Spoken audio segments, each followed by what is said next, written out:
1장 3절로 5절 말씀입니다. 디모데후서 1장 3절에서 5절 말씀입니다.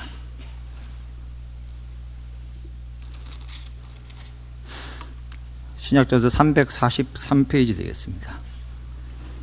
봉독하도록 하겠습니다.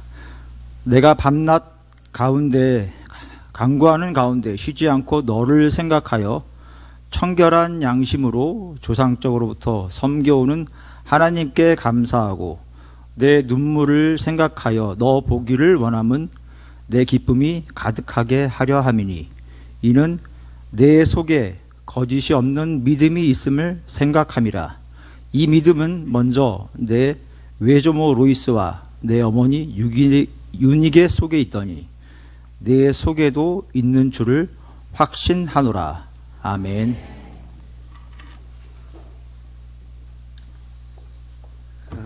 할렐루야.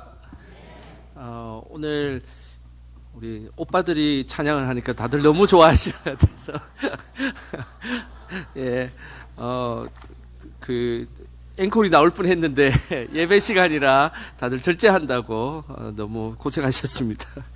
자, 오늘 귀한 또 말씀을 전해주실 우리 박상진 우리 교수님이시자 목사님 오셨습니다. 이제 은퇴한 지 사실 얼마 되지 않아서 제가 오늘 여쭤보니까 은퇴하고 나니까 더 바쁘다고 너무 바빠가지고 오히려 은퇴하고 더 힘들다고 그렇게 이야기를 하시면서 한국교회에 또 많은 선한 영향력을 끼치는 귀한 우리 목사님 오셔서 말씀 전해 주실 것입니다. 장신대 교수님으로 기독교 교육학과 교수님으로 오랫동안 또 계셨고 지금은 기독교 학교를 만들기 위해서 또 많이 애를 쓰고 계시고 그리고 정말 브릿지 역할, 다리 역할을 많이 하고 계십니다. 이 작년 세대와 다음 세대를 어떻게 연결시킬 수 있을까 그런 고민들을 하시면서 유바디라는 또 새로운 것들을 한국교회에 제공하고 있는 귀한 교수님이십니다. 이 시간 우리 유니게처럼 바울처럼이라는 제목으로 귀한 말씀 전해주실 때 큰 은혜 받으시기를 축복합니다. 박수로 환영하겠습니다.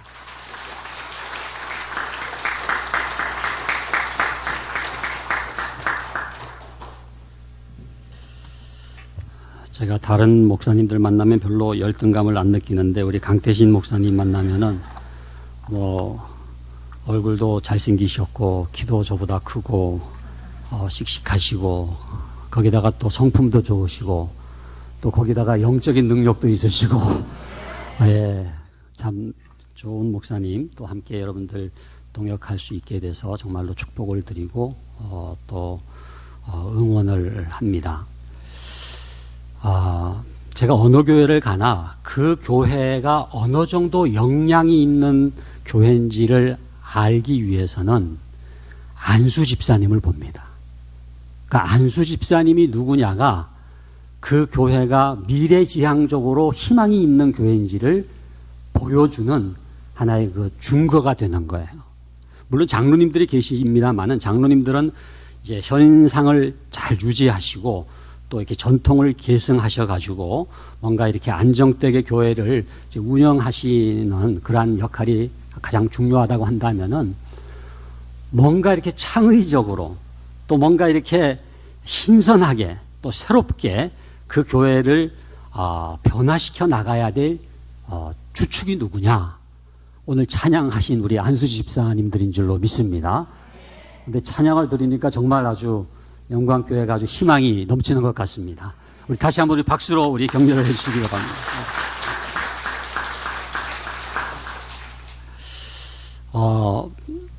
오늘 이제 헌신 예배를 우리가 드리고 있습니다만 비단 안수 집사님들만이 아니라 우리 모든 성도님들의 헌신이 되어야 되지 않겠습니까? 성경에서 예수님 말고 가장 우리가 본받아야 될 헌신의 인물이 있다고 한다면은 누굴 것 같습니까? 사도 바울입니다. 사도 바울. 정말 사도 바울은 헌신적인 삶을 사셨고 그 헌신을 우리 하나님께서 받으셔서 이 사도 바울이 없었다면 과연 이 땅에 기독교가 오늘 이런 모습으로 존재할 수 있었겠는가 생각될 정도로 정말 사도 바울을 통해서 하나님의 나라가 아름답게 확장해 갈 수가 있었습니다. 사도 바울의 어떤 점이 이렇게 헌신을 가능케 했는가, 능력의 종으로서의 사역을 감당할 수 있게 만들었는가. 첫 번째는요, 오늘 읽지는 않았지만 오늘 본문 1절에 보면은 이런 말씀이 나와 있습니다. 우리 1절은 같이 한번 읽어볼까요? 시작. 하나님의 뜻으로 말미암아 그리스도 예수 안에 있는 생명의 약속대로 그리스도 예수의 사도된 바울은, 여기 보면은 하나님의 뜻으로 말미암아. 저는 성경에서 제일 중요한 단어 중에 하나가 이 말미암아라는 단어예요. 말미암아. 뭐로 말미암느냐가 굉장히 중요해요. 여러분들이 지금 살아가십니다마는 뭐로 말미암아 살아갑니까? 여러분들이 지금 직장생활 하시는 분들 뭐로 말미암아 직장생활을 합니까? 우리 같이 사역을 감당하고 목회를 감당하는 분들 뭐로 말미암아 우리가 목회를 감당하고 있습니까? 나의 실력, 나의 의지, 나의 뜻, 그게 아니에요. 우리가 안수 집사가 됐습니다마는 안수 집사가 무슨 능력으로 뭐로 말미암아 살아가느냐가 굉장히 중요한데, 여러분들 가운데는 아마 조건 때문에 내가 뽑혔겠다라고 생각을 하고, 나의 나된 것은 나의 학력이라든지 경력이라든지 또 교회 봉사 이력이라든지 여러 가지 조건들이 있지 않겠습니까? 물론 조건이 중요하죠. 그러나 그 조건 때문에 헌신했다고 하시는 분들은 조건이 사라지면은 흔들릴 수밖에 없는, 때로는 내가 열심히 있기 때문에, 감정 때문에, 내가 뜨겁기 때문에 내가 이 일을 감당할 수 있다. 감정도 식어질 때가 있거든요. 우리가 남녀가 결혼을 해서 굉장히 뜨거운 감정을 가지고 연애를 하고 결혼을 합니다마는 감정에 기초한 삶이라고 하는 것은 오래 가지를 못해요. 다 식어버리고 싸늘해지고 오히려 원망과 절망과 좌절의 감정이 사로잡힐 때가 있지 않습니까? 또 의지가 있어가지고 내가 하고 싶어서 했다. 내가 결단을 했다. 물론 여러분들이 자발적인 어떤 마음을 가지고 헌신하는 것 중요합니다만은 우리의 인간의 의지가 아닙니다. 인간의 의지라고 하는 것은 보잘것없어요. 평생 갈 것 같아도 그게 아닙니다. 의지가 박약해져요. 의지가 약해져요. 오늘 말씀 보니까는 사도 바울이 된 것은 뭐로 말미암았다고 기록하고 있습니까? 하나님의 뜻으로 말미암아. 오늘 우리 영광교회 안수 집사님들은 하나님의 뜻으로 말미암아 안수 집사님의 사명을 감당할 수 있기를 간절히 바랍니다. 그 이 뿌리가 어디에 박히느냐가 굉장히 중요해요. 거기에서부터 이렇게 영양분을 뽑아 올리고 물을 뽑아 올려가지고 그 힘으로 살아가는데, 안수 집사님들이 어디에 뿌리를 둬야 되느냐? 하나님께 뿌리를 둬야 돼요. 그리고 내 생각, 내 뜻, 내 계획, 내 욕망 그게 아니고 하나님의 뜻대로. 그래서 늘 우리는 코람되어 하나님의 존전 앞에 나아가서 하나님 어떻게 해야 되겠습니까? 말씀하여 주시옵소서. 깨닫게 하여 주시옵소서. 능력을 주시옵소서. 그래서 오직 하나님으로 말미암아 살아가고 사역 감당하는 안수 집사님들이 될 수 있기를 간절히 바랍니다. 두 번째는 6절 말씀에 보니까요, 이제 안수가 나옵니다. 안수. 성경에 안수라는 단어가 자주 나오지는 않습니다만 우리가 안수 집사님이라고 하는 존재는 안수를 받은 집사님이거든요. 항존직이기도 하면서 이 안수라고 하는 게 굉장히 중요한데, 우리 6절 말씀도 같이 한번 읽어보도록 하겠습니다. 6절 말씀 시작. 그러므로 내가 나의 안수함으로 내 속에 있는 하나님의 은사를 다시 부릴 듯 하게 하기 위하여 너로 생각하게 하노니. 안수를 사도 바울이 디모데에게 했는데, 안수를 함으로써 어떤 일이 생겼느냐? 내 속에 있는 하나님의 은사가 불일 듯하게 일어나게 되는 거예요. 저는 오늘 오면서 그런 생각했습니다. 이 안수 집사님들의 헌신 예배인데, 주님, 그 안수 집사님들 속에 허락하신 그 하나님의 은사가 불일 듯 일어나게 하여 주시옵소서. 여러분, 우리 모두에게는 은사가 있습니다. 안수 집사님들에게만 은사가 있는 게 아니에요. 크리스찬이라고 한다면은, 이 땅에 하나님께서 보내신 자라고 한다면은 모든 성도들에게 은사가 있어요. 여기도 보면은 하나님께서 내 속에 은사를 주셨다고 기록되어 있잖아요. 릭 워렌이라고 하는 그 세들백 교회 그 유명한 목사님이죠. 그분이 쓴 책이 이제 목적이 이끄는 삶이라고 하는 책이 있지 않습니까? 그 책에 보면 그런 내용이 나와요. 모든 사람에게는 신적 목적이 있다는 거예요. 그러니까 우연히 태어난 사람은 아무도 없다는 거예요. 여러분들 한 분 한 분이 우연히 태어난 게 아니라 하나님의 목적이 있다는 거예요. 그게 여러분들의 소명입니다. 소명. 그러니까 어쩌다가 인간이 된 게 아니에요. 어쩌다 세상에 태어난 게 아니에요. 하나님의 의지가 있고 하나님의 계획이 있고 하나님의 목적이 있기 때문에 이 땅에 태어났고, 그 목적인 소명을 이루게 하시기 위해서 한 사람 한 사람에게 다 뭐를 주셨느냐? 은사를 주신 거예요. 은사. 이게 은사라고 하는 게 영어로 기프트고, 우리나라 말로 번역할 때 이제 기독교적으로 번역하면 이게 은사입니다. 은사. 선물이라는 뜻이에요. 선물. 그러니까 선물이 없는 사람이 없어요. 저마다 하나님께서 다 은사를 주셨어요. 저는 우리 사랑하는 영광교회 모든 성도님들이 소명적인 삶을 살아가기를 바라고 은사적 삶을 살아가기를 간절히 바랍니다. 하나님이 분명히 뜻이 있어서 이 땅에 보내셨고 그 뜻을 이루게 하시기 위해서 선물을 다 주셨는데, 그 선물을 내가 사용할 수 있게 하여 주시옵소서. 그 은사가 불이 붙게 하여 주시옵소서. 그 은사가 타오르게 하여 주시옵소서. 안타깝게도 은사가 없는 건 아닌데 은사가 식어져 있어요. 뭐 꺼져 있는 것과 같아요. 여러분들 여름 수련회 같은 데 하면은요, 이제 캠파이어를 하지 않습니까? 캠파이어. 해보셨죠? 캠파이어를 어떻게 하느냐? 이제 어두컴컴하게 저녁이 되면은 이제 운동장이나 이렇게 뜰 한복판에 이렇게 장작을 쌓잖아요. 예? 장작도 잘 쌓아야 됩니다.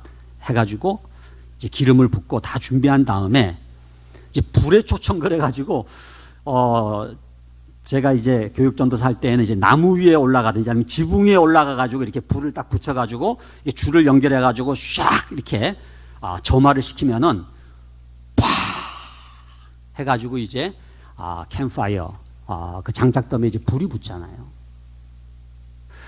장작더미에 불이 붙으면 일어나는 세 가지 변화가 있습니다. 첫 번째는 뭐예요? 그 어둡던 깜깜한 밤이 환하게 밝아지는 거예요.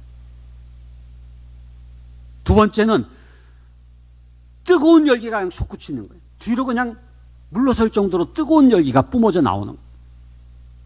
세 번째는 너무너무 아름다워요. 찬란할 정도로 아름다워요. 여러분, 은사가 있는 것 중요하고 우리 속에 다 은사가 있지만은 마치 꺼져 있는 장작더미처럼, 식어져 있는 장작더미처럼, 장작더미가 존재하는데 점화되지 않은 장작더미처럼 그렇게 은사가 속에서 그냥 존재는 하지만 꺼져 있는 사람들이 너무너무 많아요. 저는 우리 사랑하는 우리 안수 집사님, 여러분들 속에 있는 하나님의 은사에 영적인 점화가 일어나서 불이 붙어서 타오르는 삶을 살 수 있기를 간절히 바랍니다. 여러분들 한 분 한 분, 또 우리 모든 성도님들 한 분 한 분, 또 여러분들 자녀들, 영광에 속해 있는 모든 구성원들이 그 속에 있는 하나님의 은사를 절대 그냥 꺼트려 버리고 식혀버리고 그냥 잠재워 버리는 것이 아니라 하나님의 불을 받아가지고 그 은사에 불이 붙어서 세 가지 변화, 정말로 어두움을 밝혀주는 삶을 사시고, 예? 열기를 뿜어내서 누군가에게 그야말로 영향력을 끼치는, 선한 영향력을 끼치는 삶을 사시고, 그리고 아름다운 삶을 살아갈 수 있기를 간절히 바랍니다. 세 번째는 이 바울은 디모데라고 하는 영적인 아들이 있었죠. 우리 2절 말씀을 보면은 이렇게 되어 있습니다. 2절 말씀 우리 같이 한번 읽어보겠습니다. 사랑하는 아들 디모데에게 편지하노니 하나님 아버지와 그리스도 예수 우리 주께로부터 은혜와 긍휼과 평강이 내게 있을지어다. 아멘. 나의 디모데는 누구인가? 안수 집사님들이 물어야 될 굉장히 중요한 질문이에요. 나의 디모데는 누구인가? 또 우리 모든 성도님들이 이 질문을 해야 돼요. 나의 디모데는 누구인가? 물론 바울은 이제 결혼을 하지 않았기 때문에 가정에 무슨 자녀가 있었던 것은 아니지만 영적인 자녀가 있는, 영적인 아들이 있는. 여러분, 우리가 신앙생활 잘하는 것 중요하지만 신앙이라고 하는 것은 내가 혼자 신앙생활하고 끝나는 게 아니에요. 우리가 신앙생활을 이렇게 흔히 이제 경주에 많이 비유를 하지 않습니까? 달리기 경주와 같다. 근데 뭐 100m, 200m 확 뛰어가지고 꼬린 끝. 그게 아니고 신앙의 경주는 마치 릴레이 경기와 같아요. 계주 경기. 릴레이 경기가 뭡니까? 내가 열심히 뛰어가는 것 중요하지만 바톤을 어떻게 해야 돼요? 그 다음 주자에게 이렇게 넘겨줘야 돼요.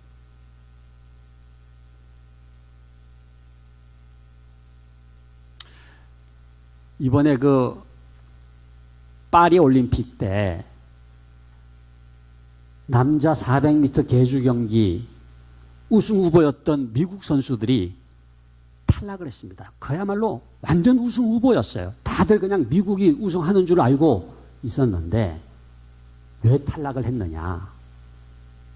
바톤 터치에서 실패하잖아요. 그러니까 100m를 10초대로 주파하는 선수들이지만 내가 빨리 뛰어간다고 우승을 하는 게 아니라 이 바톤을 그 다음 주자에게 잘 넘겨줘야 되는데 거기서 실패를 하고 마는 거예요. 이번에 제가 몰랐던 걸 알았는데 이 바톤 터치하는 구간이 있더라고요. 여러분 잘 보신 분들은 아마 아실 거예요. 근데 그 구간 안에서 바톤을 넘겨줘야 돼요. 그런데 미국 선수들이 뭐 여기서 넘어지기도 하고 뭐 바톤을 제대로 넘겨주지도 못했지만 결국은 이 구간을 넘어가지고 바톤을 넘겨줘서 실격이 된 거예요. 제가 그걸 보면서 뭘 깨달았느냐 하면은 다음 세대 신앙 계승이라고 하는 것도 언제나 할 수 있는 게 아니라는 거예요. 때가 있습니다. 골든 타임이 있어요. 그러니까 그 시기를 놓치면 안 되는 거예요. 영광교회가 다음 세대에게 신앙을 계승하는 게 얼마나 중요합니까? 영광교회가 66년에 창립이 됐습니까? 지금 이제 굉장히 이제 참 아름다운 역사를 가지고 있는 이 영광교회가 계속해서 이 전농동 지역만이 아니라 이 동대문 지역만이 아니라 이 서울과 우리 한국과 아시아와 세계 속에서 하나님의 영광을 드러내는 교회가 되기 위해서 가장 중요한 것, 신앙의 계승입니다. 바톤을 넘겨줘야 되는. 혹시 나는 신앙의 바톤을 떨어뜨리고 있는 것은 아닌가? 내가 신앙생활 잘한다고 하지만은 나만의 신앙생활로 끝나는 게 신앙의 경주가 아니고 신앙은 릴레이와 같은데 과연 내가 다음 주자인 디모데에게, 나의 자녀에게, 다음 세대에게 과연 신앙을 제대로 계승하고 있는가? 심각한 질문이 아닐 수가 없어요. 저는 우리 안수 집사님들이 또 우리 모든 성도님들이 오늘 정말로 관심을 갖고 기도해야 될 제목은 주님, 저희 가정이 신앙이 계승되게 하여 주시옵소서.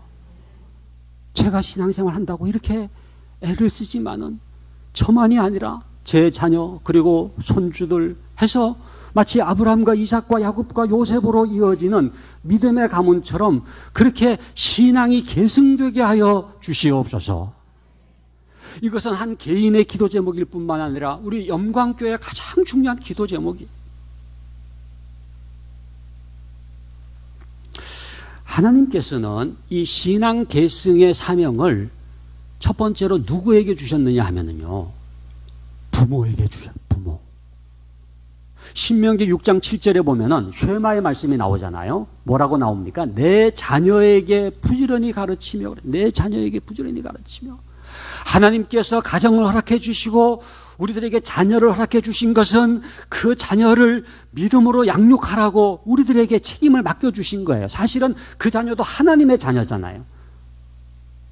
여러분, 우리가 이제 내 자녀, 내 자식, 내 딸, 내 아들 이렇게 얘기합니다만 사실은 자녀가 나의 소유권이 아니잖아요. 우리들의 아들, 딸, 우리들의 자녀가 사실은 내 자녀가 아니라 누구의 자녀입니까? 하나님의 자녀. 하나님의 자녀. 우리는 사실은 소유권자가 아니라 청직입니다. 청직. 그러니까 하나님의 자녀를 맡아서 양육을 해야 되는 그러한 이 1차적인 자녀교육의 주체로서 하나님께서 부모를 세워주신 거예요. 사실은 하나님이 다른 사람에게 맡긴 적이 없습니다. 물론 이제 교회 학교 교사도 중요하고 학교 선생님도 중요하고 심지어 학원 선생님도 중요하죠. 그런데 다 2차적인 역할입니다.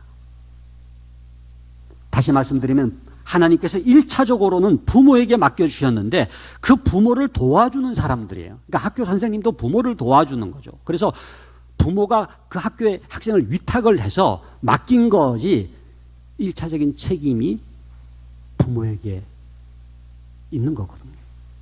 교회 학교 교사도 마찬가지. 근데 너무나 많은 경우에 성경은 내 자녀에게 부지런히 가르치라고 했는데 많은 부모들이 보내는 사람으로 전락하고 있어요. 그냥 보내버려요. 학교 학원도 국어는 국어학원, 수학은 수학학원, 태권도 학원까지 보내잖아요. 신앙교육은 어디다 보내버려요? 영광교회 주일학교 보내버려요. 물론 보내야죠. 그런데 하나님, 제가 부모입니다. 제가 자녀 양육의 주체입니다. 내 자녀에게 부지런히 가르치라. 하나님께서 제게 이 아이를 맡기셨군요. 그렇기 때문에 우리가 1차적으로 제자를 삼아야 될 대상은 자녀입니다. 그러니까 자녀를 믿음으로 키우는 것이 부모의 1차적인 사명이라는 거예요.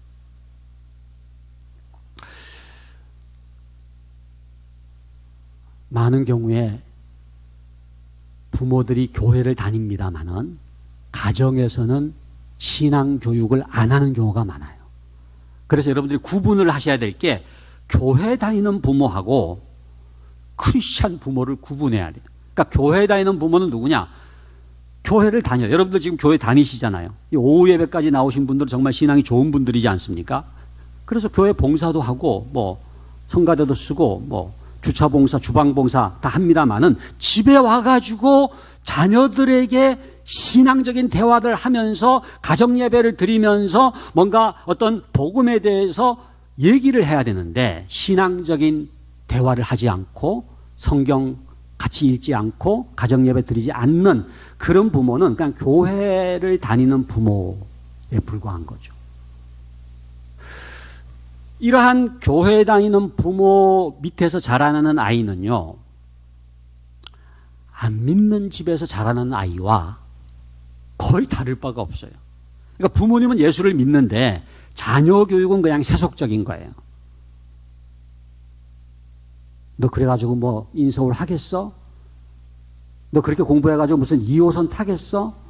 2호선 왜 타야 되는지 모르는 분들 한번 2호선을 타보세요. 한번.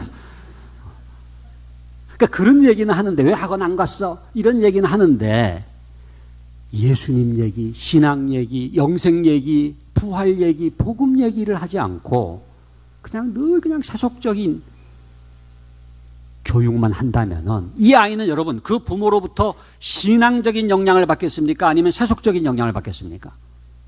부모가 교회를 다니지만 자녀 교육이 세속적이면은 그 자녀는 무슨 영향을 받아요? 세속적인 영향을 받는. 그러니까 여러분들이 교회를 다닌다는 게 자녀 교육이 신앙적인 것을 보장해 주지 않습니다. 안수 집사님이라고 해가지고 권사님이고 장로님이라고 해가지고 여러분들 자녀가 저절로 신앙생활 하게 되는 게 아니에요. 우리가 경험하고 있잖아요. 정말 자녀 교육만큼은 마음대로 되지 않는다고 하는 것을 우리가 경험하지 않습니까? 교회에 다니는 부모가 아니라 진정한 크리스찬 부모가 되기 위해서는 두 번의 거듭남이 필요해요. 두 번의 거듭남. 그러니까 교회에 다니는 부모도 첫 번째 거듭남은 일어났어요. 예수 믿는 거죠. 그래서 교회를 나오잖아요. 그런데 진정한 크리스찬 부모가 되기 위해서는 두 번째 거듭남이 일어나야 되는데 그게 뭡니까? 자녀 교육이 거듭나야 돼요. 자녀 교육에서 예수를 믿어야 돼요. 근데 안 믿어요. 너무나 많은 교인들이 그냥 교회에 다니는 부모로 멈춰져 있어요. 교회를 다니죠. 예수 믿죠. 그러나 자녀 교육이 거듭나지 않고 자녀 교육에서 예수를 믿지 않기 때문에 그 자녀들이 신앙의 계승이 안 되는 거예요. 그래서 저는 이걸 두 번째 거듭남 운동이라고 부르거든요. Second Conversion. 두 번째 거듭남 운동. 이 한국 교회에 가장 필요한 운동이 뭐냐? 두 번째 거듭남 운동. 하나님, 제가 예수님을 믿고 교회를 다니지만 이 첫 번째 거듭남이 일어났지만은 두 번째 거듭남이 일어나게 하여 주시옵소서. 자녀 교육이 거듭나게 하여 주시옵소서. 자녀 교육에서 예수를 믿게 하여 주시옵소서. 여러분, 우리가 이제 거듭난다라고 하는 거를 이렇게 사형리 같은 데 보면 이제 원으로 설명해요. 마음의 원이 있으면은 그 마음의 원의 한복판에 왕좌가 있잖아요. 그 왕좌에 누가 앉아 있습니까? 내가 앉아 있다가, 내가 내 자신의 주인으로 왕좌에 앉아 있다가 내가 내려앉고 그 왕좌에 예수님을 모셔드리는 것을 일컬어서 뭐라고 얘기합니까? 거듭남이라고 해요. 근데 자녀 교육의 원이 있어요. 자녀 교육에. 그 자녀 교육의 한복판에 이제 왕좌가 있는데, 의자가 있는데, 그게 누가 앉아 있습니까? 부모가 앉아 있는 게 아니라 제가 볼 때는 엄마가 앉아 있는, 엄마가. 아빠는 대충 앉아 있고. 네. 근데 사실은 엄마가 앉아 있는 게 아니라 엄마의 불안이 앉아 있죠. 엄마의 걱정이 앉아 있죠. 엄마의 염려가 앉아 있죠. 엄마의 조바심이 앉아 있죠. 엄마의 두려움이 앉아 있어요. 그런데 여러분, 엄마든 아빠든 내려앉고 그 자녀 교육의 왕좌에 누구를 모셔드려야 되느냐? 예수님을 모셔. 주님이 자녀 교육의 주인이 되어 주시옵소서. 이때까지는 제가 자녀 교육을 한다고 이런 고민 저런 고민, 이런 걱정 저런 불안, 이런 염려 저런 두려움을 가지고 있었는데 이제는 제가 이 왕좌에서 내려앉겠습니다. 주님이 다스려 주옵소서. 주님이 자녀 교육의 주인이 되어 주시옵소서. 그래서 주님을 내 자녀 교육의 왕좌에 모셔드리는 거, 이게 Second Conversion이에요. 두 번째 거듭남. 우리 영광교회 모든 성도님들, 우리 안수 집사님 포함해서 우리 모든 성도님들은 첫 번째 거듭남은 물론이고 두 번째 거듭남까지 일어나게 되기를 간절히 바랍니다. 그렇게 될 때 진정한 크리스찬 부모가 되는, 그리고 그 가정에서 자라는 아이는 신앙적인 영향을 받게 되는 것. 로마서 12장 2절에 보면은 이런 말씀이 있습니다. 너희는 이 세대를 본받지 말고 오직 마음을 새롭게 함으로 변화를 받아 하나님의 선하시고 기뻐하시고 온전하신 뜻이 무엇인지 분별하도록 하라. 이거를 자녀 교육으로 번역을 하면 이렇게 됩니다. 너희는 이 세대의 교육을 본받지 말고 오직 마음을 새롭게 함으로 변화를 받아 하나님의 교육을 사모하라는 거예요. 하나님의 교육이야말로 선하고 기쁘고 온전한 교육이라는 거죠. 그러니까 우리 앞에 말이죠, 이렇게 두 종류의 교육이 있는 거예요.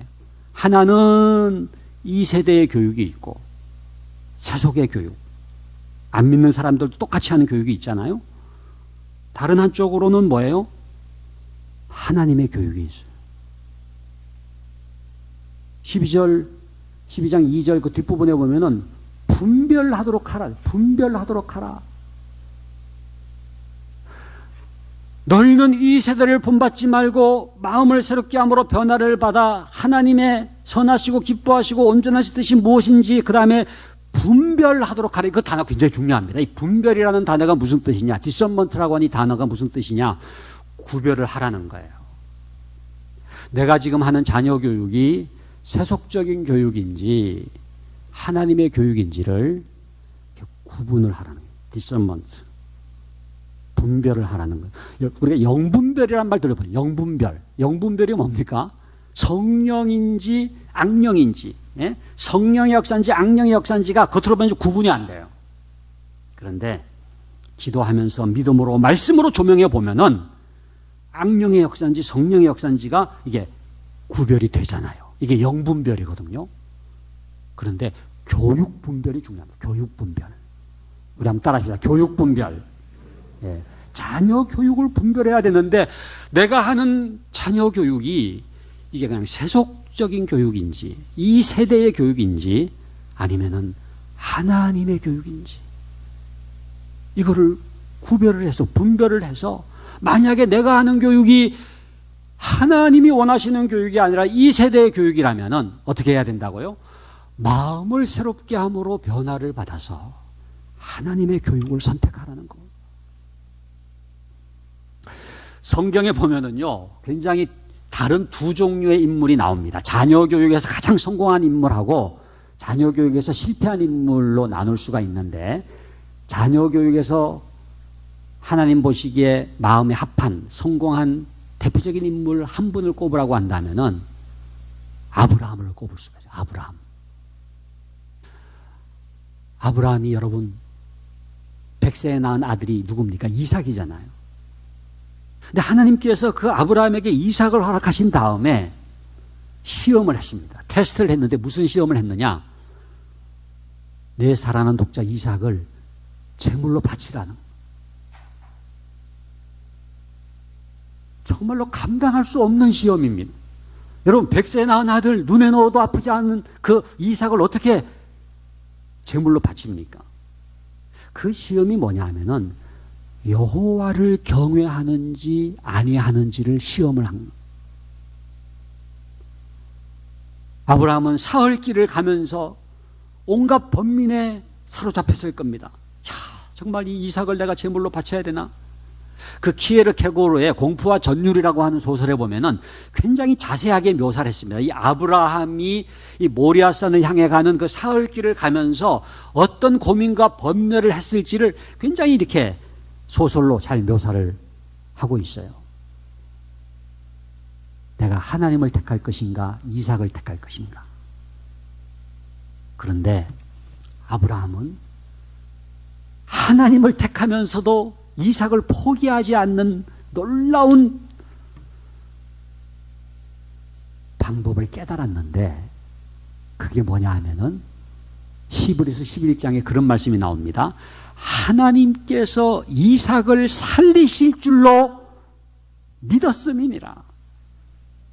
그러니까 하나님을 믿으면은 그 살아계신 하나님이, 살아계시고 전능하신 그 하나님이 분명히 이삭을 살리실 것이기 때문에 믿음으로 제물로 바치기로 결단을 한 거예요. 놀랍죠.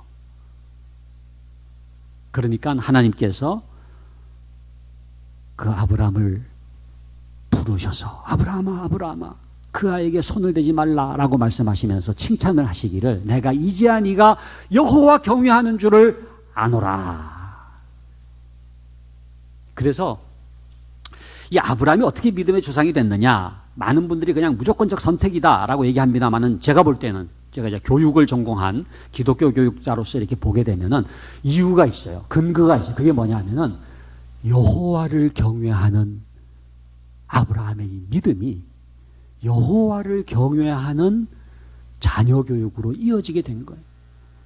그러니까 하나님 우선주의, 먼저 하나님. 그래서 그냥 자녀들 때문에 그냥 신앙을 후순으로 미루는 게 아니라 자녀들에게 하나님의 우선순위, 먼저 여호와를 경외하는 것이 지식의 근본이라고 하는 것을 가르쳐 줄 때에 자자손손 믿음의 가문을 이루게 될 줄로 믿습니다. 근데 가장 실패된 사례가 있죠. 엘리입니다. 엘리에게 두 아들이 있었는데 홈리와 비느하스잖아요. 여러분, 홈리와 비느하스의 문제가 뭡니까? 무슨 IQ가 안 좋은 겁니까? 무슨 내신 성적이 안 좋은 겁니까? 학교가 시시한 겁니까? 그게 아니에요. 홈리와 비느하스의 결정적인 문제는 여호와를 경외하지 않았다. 신앙이 없었던 거예요. 하나님의 법도를 경홀히 여겼다는 거예요. 엘리가 훌륭한 제사장이었지만 결정적으로 실패한 게 있었는데 자녀교회에서 실패했잖아요. 하나님께서 이 엘리를 책망하시기를 사무엘상 2장 29절에 나옵니다마는 뭐라고 책망하셨느냐 하면은 내 아들들을 나보다 더 중히 여겨. 내 아들들을 나보다 더 중히 여겨. 저는 그 말씀은요, 하나님께서 엘리를 책망하신 말씀일 뿐만 아니라 우리 한국교회 부모들을 향하신 말씀이라고 생각이 돼요. 내 아들들을 나보다 더 중히 여겨. 내 딸들을 나보다 더 중히 여겨. 무슨 얘기입니까? 우선순위가 바뀌어진 거예요. 엘리가 홈리와 비느하스를 사랑한 나머지 누구보다 더 사랑한 거예요? 하나님보다 더 하나님보다 더 중히 여긴 거예요. 이게 자녀 교육의 실패입니다. 여러분, 자녀 교육에 있어서 가장 중요한 게 뭐냐 하면은 먼저 그의 나라와 그의 의를 구하는 것을 가르치는 거예요. 먼저 하나님, 먼저 여호와 경외, 이 우선순위를 가르치는 게 가장 중요한 교육인데 엘리는 거기에서 실패를 하고 마는 거예요. 방자 나이가 되잖아요. 비참하게 최후를 맞이하게 되는 것을 보게 되는 것입니다. 우리 앞에 이 두 교육이 있다고 그랬는데 하나는 아브라함의 교육이 있고 하나는 엘리의 교육이 있어요. 이 세대의 교육이 있고 하나님의 교육이 있는데 나의 자녀 교육은 도대체 어떤 교육이냐? 이 세대의 교육인가 하나님의 교육인가를 분별하도록 하라. 디모데가 디모데 될 수 있었던 것은 이 바울이라고 하는 영적인 스승만이 아니라 그 부모인 유니게라고 하는 존재를 우리가 주목해서 봐야 돼. 그래서 오늘 제목을 제가 유니게처럼 바울처럼 그렇게 했는데, 바울은 우리가 교회 학교 교사라든지 또 우리 안수 집사님이라든지 교회 직책, 이게 바울이 맡은 사명이라고 생각한다면은 여러분들이 또 부모잖아요. 대부분이. 그러면은 이 유니게로서의 역할을 감당을 해야 되는데 하나님께서 부모에게 자녀를 맡기셨기 때문에 우리의 첫 번째 디모데는 자녀여야 된다. 과연 내가 내 자녀를 그렇게 믿음으로 양육하고 자녀 교육에 거듭남이 일어나고 있는가? 여호와를 경외하는 교육, 아브라함처럼 그런 교육을 하고 있는가? 오늘 말씀 여기 보니까 이 디모데가 양육받았던 그 유니게라고 하는 여인이 나오는데 아빠 얘기가 안 나오잖아요. 매주 로이스 얘기는 나오는데 그 유니게 남편 얘기는 안 나와요. 유니게 무슨 얘기냐면은 이 디모데의 아버지는, 다시 말하면 유니게의 남편은 헬라 사람이에요. 헬라 사람, 이방 사람이에요. 유대인이 아니에요. 이게 무슨 얘기냐 하면은 그 가정이 이렇게 온전한 가정이 아니에요. 짱믿음의 가정이에요. 환경이 좋은 게 아니에요. 그런 환경 속에서도 어떻게 이렇게 디모데 같은 자녀를 양육할 수가 있었는가? 바로 이 유니게의 자녀 신앙 교육입니다. 디모데후서 3장 15절에 보면은요. 디모데후서 3장 15절에 보면은 네가 어려서부터 성경을 알았느니 성경은 능히 너로 하여금 그리스도 예수 안에 있는 믿음으로 말미암아 구원에 이르는 지혜가 있게 하느니라. 이게 무슨 얘기냐면요. 유니게가 디모데를 어떻게 키웠느냐? 성경으로 키웠다네. 성경으로. 네가 어려서부터 성경을 알았나니.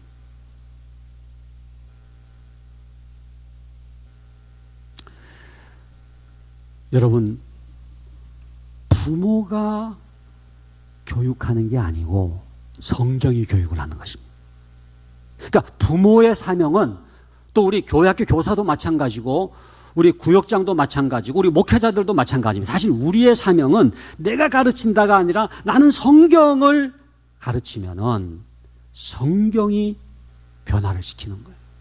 네가 어려서부터 성경을 알았나니. 성경은, 이게 주어입니다. 능히 너로 하여금 그리스도 예수 안에 있는 믿음으로 말미암아 구원에 이르는 지혜가 있게 하느니라. 이게 동사입니다. 여러분 다 잊어버리셔도 주어 동사를 기억해야 되는데, 성경은 뭐예요? 하느니라. 한번 따라합시다. 성경은 하느니라. 성경이 한다. 예, 성경이 합니다. 말씀이 합니다. 여러분, 가정에 말씀이 회복돼야 돼요. 아이들에게 어떻게든지 성경을 접하게 해야 돼요. 어떻게든지 성경을 만지게 하고 보게 하고 읽게 하고 묵상하게 하고 암송하게 해야 돼요. 디모데후서 3장 16절, 여러분들 요한복음 3장 16절도 중요하지만 이게 디모데후서 3장 16절도 중요한데, 모든 성경은 하나님의 감동으로 된 것으로 교훈과 책망과 바르게 함과 의로 교육하기에 유익하니. 자녀 교육의 네 가지가 뭐냐면요, 교훈, 훈계, 바르게 함, 의로 교육. 요 네 가지인데, 요 네 가지를 누가 하겠다는 거예요? 성경이 하겠다는 거예요. 모든 성경은 하나님의 감동으로 된 것으로 교훈과 책망과 바르게 함과 의로 교육하기에 유익하니. 우리가 책망을 잘 못하잖아요. 이 자녀들에게 뭐 꾸지람 제대로 못하잖아요. 그런데 성경을 읽으면은요, 성경이 그 아이를 꾸짖는다는 거예요. 그 길로 가면 안 돼. 너 그러면 안 돼. 그러면 벌 받아. 그 하나님이 싫어하시는 거야. 여러분, 저는 우리 참 한국 교회에 우리 부모님들 가정에 지금 제일 심각한 문제가 뭐냐면요, 훈육이 사라져가고 있어요. 훈계가 없어요. 그냥 오냐. 아까 그 엘리처럼 그냥 뭐 내 아들들을 나보다 더 중요하게, 그 말씀처럼 그냥 그래 뭐 필요한 거 있어 뭐. 여러분, 교육은요 두 가지가 함께 있어야 됩니다. 사랑이 있어야 되지만 공의가 있어요. 공의. 하나님의 기준이죠. 해야 될 것과 하지 말아야 될 것을 분명히 구분할 수 있는 기준이 세워지지 않으면요, 방자 나이가 되는 거예요. 특별히 여러분, 2살부터 초등학교 들어가기 전까지 6살, 7살, 그때까지가 제일 중요한데, 그때까지가 이 소위 그 authority, 권위가 정립되는 시기이기 때문에 그 시기에 해야 할 것과 하지 말아야 될 것을 구분할 수 있는 기준을 세워주는 게 굉장히 중요해요. 여러분, 기준이 어떻게 생기느냐 하면은요, 모든 것을 허용하면 기준이 안 생깁니다. 그러니까 해야 할 것과 하지 말아야 될 것을 구분짓는 경계선이 세워지도록 해야지 그 아이가 구분을 하는 거거든요. 2살이 왜 중요하냐면요, 2살이 되면 아이가 이제 걸음마를 하거든요. 여러분, 2살 아이가 이제 막 걸어다니면서 이제 문제가 시작되는 거예요. 소위 사회적 관계가 시작되면서 뭐 때리기도 하고 부수기도 하고 깨트리기도 하잖아요. 그때에 이제 2살부터는 뭐를 가르쳐야 되느냐? 해야 할 것과 하지 말아야 될 것을 구분하는 교육을 해야 되는 거예요. 약속을 합니다. 부모가 자녀와 언약을 맺는 거죠. 너 이렇게 하면은 엄마 아빠가 칭찬해주고 또 깎아도 사주고 용돈도 준다. 그러나 이렇게 하면 안 된다. 이건 하나님이 원하시는 게 아니야. 이렇게 하면은 맴매야. 이렇게 되면 너 뭐 벌 받아.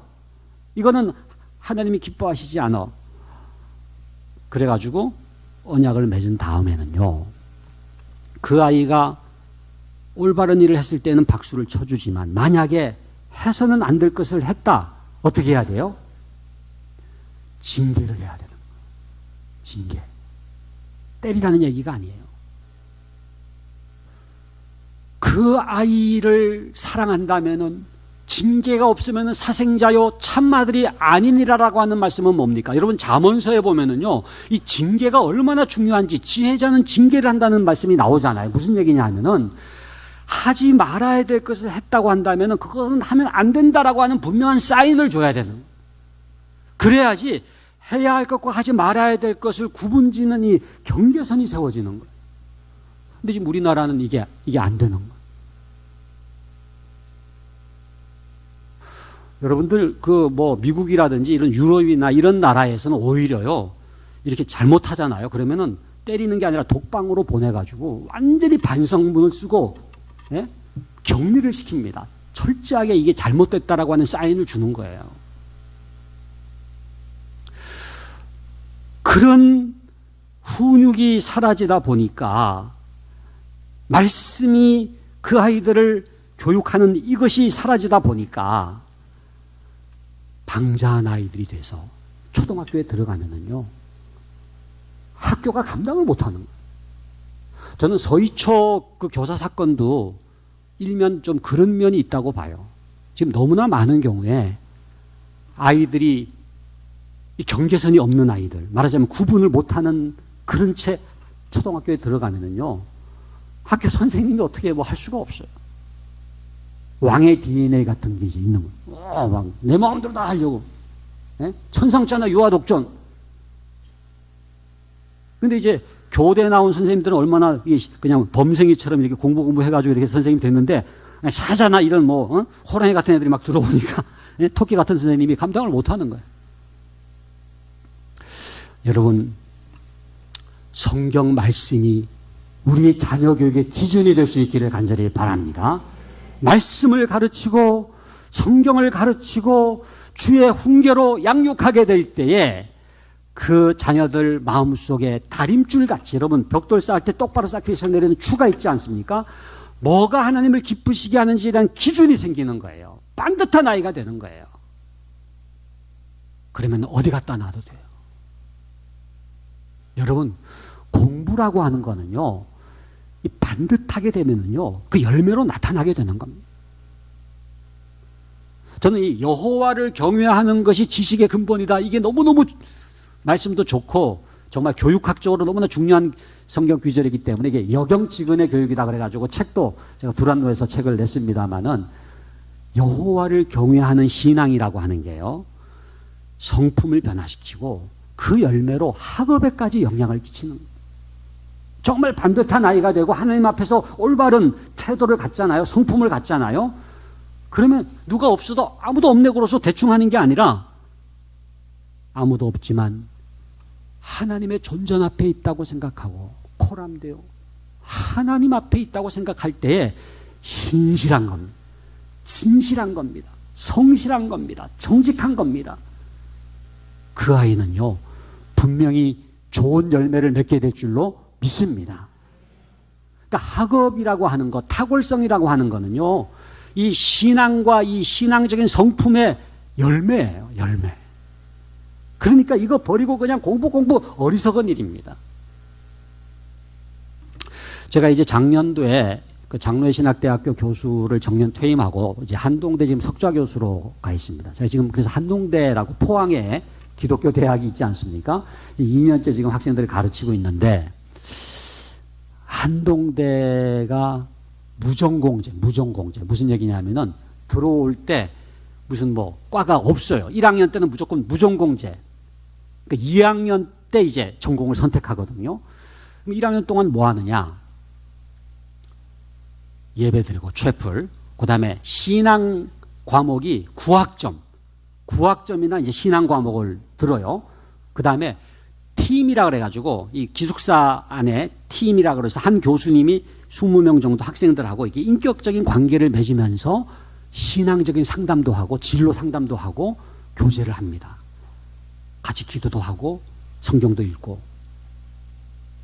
제가 한 번은 제 제자가 그 교수로 있어가지고 그 조 교수인데 조 교수 한번 우리 밥이나 먹자. 점심 언제 시간 되냐 했더니 점심시간 자기 시간이 안 된다는 거. 제가 오래간만에 가가지고 명색이 그래도 선생이 갔는데 점심 식사가 안 된다니까 제가 조금 섭섭하더라고요. 그래서 왜 안 되냐 그랬더니 학생들하고 1대1로 다 약속이 돼 있다.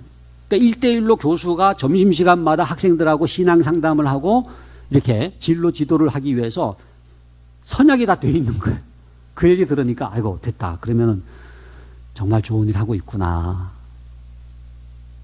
여러분, 그래서 이러한 신앙적인, 이러한 어떤 그 인격적인 이러한 관계가요, 그 아이가 하나님의 소명을 깨닫고 그래서 어떤 전공을 택할 것인지를 딱 택하는 순간 헌신을 하게 되는 거예요. 그러니까 그냥 뭐 점수 맞춰가지고 어쩌다 그냥 무슨 과 이렇게 그냥 배치받는 게 아니라 정말로 하나님 앞에서 신앙적으로 하나님 저를 왜 이 땅에 보내셨습니까? 그 사명감을 깨닫고 소명 속에서 전공을 딱 택하니까 그렇게 헌신이 되는. 뭐 모든 학생이 다 그렇다고는 얘기할 수는 없겠지만 한동대 그 학생들이 그래서 세계로 나가가지고 뭔가 이렇게 Why not change the world라고 하는 유명한 구호가 있거든요. 세상을 변화시키자. 왜 세상 변화 못 시키겠느냐 해가지고 하나님 저도 세상을 변화시키는 사람이 되고 싶습니다 해가지고 신앙적인 어떤 결단이 탁월성을 가지고 오는, 학업의 열매까지 가지고 오는 거예요. 사랑하는 우리 성도 여러분, 저는 우리 영광교회 우리 모든 부모님들이 정말 윤희계처럼 또 바울처럼 믿음으로 다음 세대를 세우는 주님의 일꾼 될 수 있기를 간절히 바랍니다. 가정예배가 또 굉장히 중요해요. 가정예배. 가정에 지성소가 있어야 돼요. 부모가 무릎 꿇는 모습을 자식들이 봐야 돼요. 가정예배 여러분들 좋은지 알지만 가정예배를 왜 못 드립니까? 우선순위가 없어요. 회사 일도 바쁘죠. 주부도 얼마나 바쁩니까? 그러니까 아이들도 학원 가야 되고 다 우선순위가 뒤치다 보니까 가정예배 드릴 시간이 없다는 거예요. 여러분, 가정예배의 우선순위를 회복할 수 있기를 바랍니다. 제가 이런저런 교육을 받고 뭐 유학도 다녀왔지만 저에게 가장 영향을 끼친 교육이 뭐냐? 가정예배입니다. 가정예배. 진짜예요. 그냥 하는 얘기가 아니에요. 왜냐하면은 가정예배 때 내가 누군지 정체성을 깨달아요. 내가 왜 사는지 삶의 비전을 깨달아요. 여러분, 정체성을 깨닫고 비전을 깨달으면은 그 아이가 그냥 꿈틀거리면서 움직이게 돼 있어요. 저는 지금도 제일 기억나는 저희 아버지의 음성은 딴 게 아닙니다. 자, 이제 우리 예배드리자요. 자, 이제 우리 예배드리자. 자, 이제 우리 베델로 올라가자.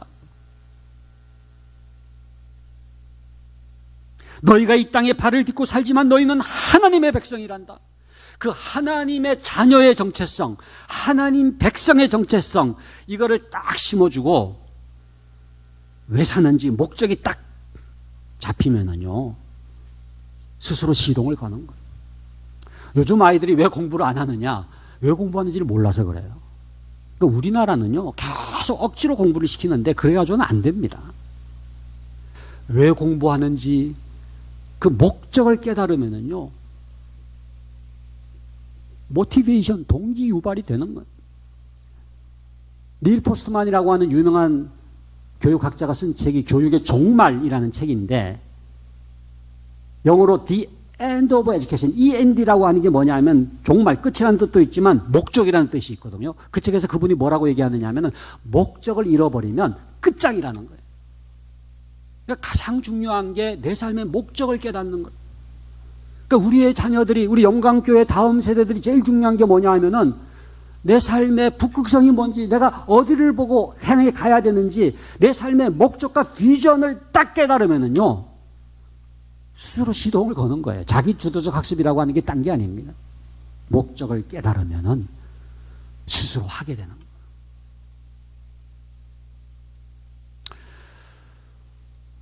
마지막으로 오늘 말씀 보니까는 5절에 이런 말씀이 있습니다. 이는 내 속에 거짓이 없는 믿음이 있음을 생각함이라. 이 거짓이 없는 믿음이라는 말이 너무너무 감동적이에요. 거짓이 없는 믿음. 저는 우리 영광교회 모든 성도님들이 거짓이 없는 믿음의 소유자가 될 수 있기를 간절히 바랍니다. 어떻게 이런 거짓이 없는 믿음을 디모데가 갖게 됐는가? 그것이 바로 로이스와 유니게로부터 나왔다는 거예요. 무슨 얘기냐 하면은 말이 아닙니다. 그 부모의 삶이 그 자녀에게 영향을 끼치는 거예요. 그러니까 자녀 교육이 어려운 게요. 말로 되는 게 아니고 내가 먼저 이렇게 본이 돼야 돼요. 부모가 이렇게 본을 보여야 되잖아요. 그러니까 부모가 이렇게 나아가는 그 뒷모습이 자녀들에게 영향을 끼치는 거기 때문에 사실은 자녀 교육이라고 하는 것은 자녀들 앞에 앉혀놓고 뭐 훈화를 하는 게 아니라 자기와의 싸움이에요. 정말 내가 먼저 믿느냐의 문제죠. 내가 먼저 여호와를 경외하느냐의 문제죠. 내가 먼저 주님을 따르느냐의 문제죠. 여러분, 부족하지만 그러나 주님을 따라가는 그 뒷모습을 자녀들이 가슴에 새기는 거거든요. 완벽한 부모가 어디 있겠어요? 다 부족함이 있죠. 자녀들도 완벽한 부모를 원하는 게 아닙니다. 중요한 것은 진실한 부모, 삶으로 본을 보이는 부모. 그래서 이리라 저리라 말하기 전에 그 믿음의 삶을 조금이라도 이렇게 앞을 향해서 나아가는 그 부모의 삶이 이미지가 되어가지고 그 자녀들에게 이렇게 새겨지는 거거든요. 그래서 우리가 던져야 될 굉장히 중요한 질문이 뭐냐 하면은 나는 과연 내 자녀에게 어떤 이미지로 새겨지고 있는가?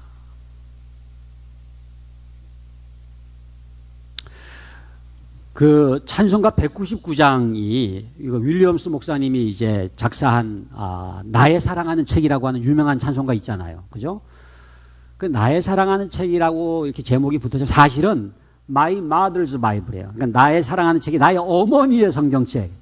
원래 그 영어 찬송가 제목은 나의 어머니의 성경책이거든요. 무슨 얘기냐 하면은 그 어머니의 성경책이라는 이미지가 그 윌리엄스에게 이렇게 새겨져 있는, 늘 성경을 보고 비록 헤어졌으나 어머니의 성경책, 예? 그 이미지가 굉장히 중요하다는 거예요.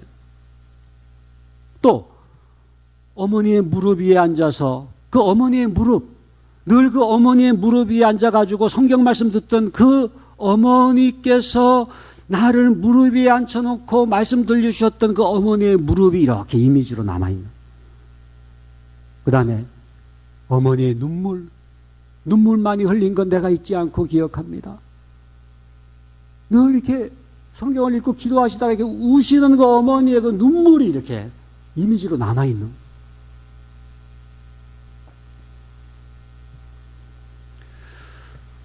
여러분, 나의 자녀는 과연 어떤 이미지로 내가 남아있을 것인가?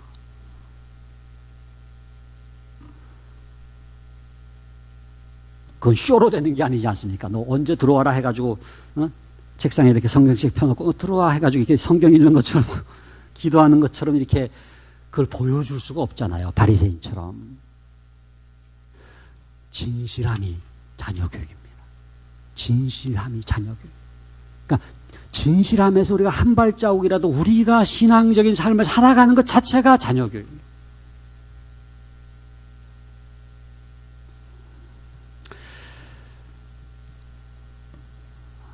말씀을 맺겠습니다. 여러분, 우리 강태신 목사님 특별히 이 다음 세대 교육에 굉장히 관심이 많으시고 특별히 부모가 얼마나 중요한지, 가정이 얼마나 중요한지를 누구보다도 잘 알고 계신데 저는 이렇게 생각합니다. 이건 뭐 특강이나 세미나 가지고 되는 게 아니에요. 정말 부모님들이, 특별히 비슷한 연령의 자녀를 둔 부모님들이 같이 모여야 돼요. 그래가지고 속 얘기를 나눠야 돼요. 자녀 교육의 고민들을 나눠야 돼요. 그래서 로마서 12장 2절 말씀처럼 이 세대의 교육을 본받지 말고 오직 마음을 새롭게 함으로 변화를 받아서 하나님의 교육으로, 하나님의 자녀 교육으로 우리의 가치관이 변하고 우리의 삶이 변하고 우리의 자녀 교육의 방식이 변할 때 우리의 자녀들이 신앙을 계승하면서 하나님의 자녀로서의 삶을 살게 될 줄로 믿습니다. 부족하죠. 또 마음대로 되는 게 아니죠. 그런데 하나님께서 하나님의 자녀이기 때문에 하나님께서 하십니다. 우리를 사용하시기를 원하시고 전도에 미련한 것으로 구원하기를 기뻐하시는 하나님께서 우리가 부족하지만 우리를 통해서 이 역사를 이루기를 원하시는 줄로 믿습니다. 오늘 헌신 예배를 드리는 특별히 우리 안수 집사 여러분 그리고 우리 모두가 정말 이 헌신을 다짐하기를 원하는데 제가 지금 기억나는 거는요. 이 헌신과 가담의 차이. 그러니까 헌신이라고 하는 거는 이게 커미트먼트잖아요. 이렇게 나를 이렇게 드리는 건데 가담은 뭐냐 하면은 involvement라고 해가지고 이렇게 한쪽 발만 이렇게 넣고 있는 거예요. 내가 안수 집사다 해가지고 만약에 이렇게 그냥 이렇게 걸쳐만 놓는 사람은 그냥 가담하고 있는 거고 완전히 나를 드리는 게 이제 헌신이죠. 제가 이제 어떤 선교단체 기독교사 단체 TCF라고 하는 그 단체에 간사로 있었는데 그때 그 호주 여자 선교사님 한 분이 오셔가지고 그분의 한국 이름은 나덕영 선교사님인데 그 선교사님이 헌신과 가담의 차이가 어떤 차이가 있는지 아느냐 그러면서 무슨 얘기를 하시느냐 하면은 계란 후라이와 베이컨의 차이라는 거예요. 그러니까 계란 후라이는 가담이고 베이컨이 헌신이다. 그러면서 무슨 얘기를 하냐면은 암탉이 자기는 죽지 않고 딱 알만 낳아가지고 계란 후라이 해 드리는 건 이거는 가담이라는 거예요.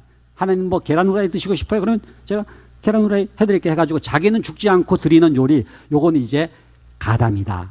헌신은 뭐냐? 베이컨.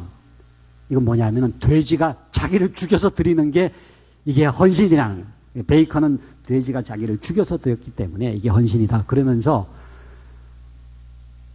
내가 죽지 않고 헌신할 수 없다.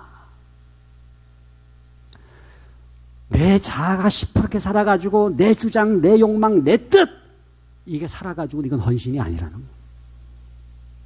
아무든지 나를 따라오거든 자기를 부인하고 자기 십자가를 지고 나를 쫓을 것이니라.